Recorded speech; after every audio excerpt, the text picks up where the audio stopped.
go perfectly. There are going to be prospects that don't pan out. And the only problem I have with Colt Keith is whether or not Colt Keith would be better served by getting AAA at bats and sorting some things out. I don't know the answer to that question. That's up to the organization to decide.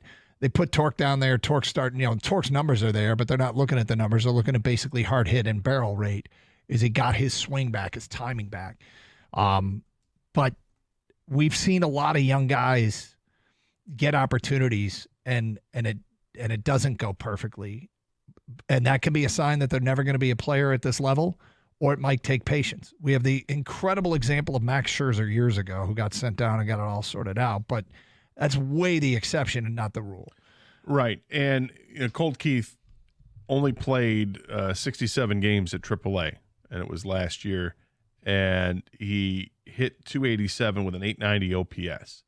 He did just fine there. He had 13 homers and 20 doubles. He was crushing it, and they took a chance on him. They gave him they signed him to a contract and said, we don't want you looking over your shoulder. You're going to play just about every day here in Detroit. And he has. And you can't ignore the month of May because it was spectacular for him. He hit 342 in the month of May. He had 6 multi-hit games in the month of May. His OPS was 881 for the month of May. At the same time, though, and that was Jim's point, you can't overlook the fact that he got off to a horrible start in April, and then in June he's 2 for 27. But because he's a young player, because you saw a full month where he was good, you're going to keep giving him the opportunities. And I think he needs those opportunities at this level because basically in the minor leagues he did what he could do. So he's the only way you're going to get better at Major League pitching is to face Major League pitching. I believe that. And I'm fine with him struggling right now.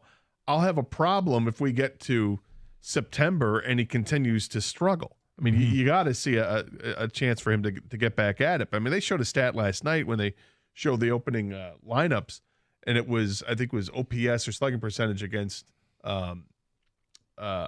breaking pitches, and it was horrible. It was like in the 100s. So got to learn to hit a breaking ball, I guess. Yeah, there's a ways to go. And look, everybody, when you're rebuilding, part of it is seeing the young guys, and the young guys do have their share of struggles. This is part of it, unless you got a roster full of, Mike Trouts, which they don't. They just don't have enough talent. That'd be a school. It would be a school. You're right. Well done, Gator. Thank you.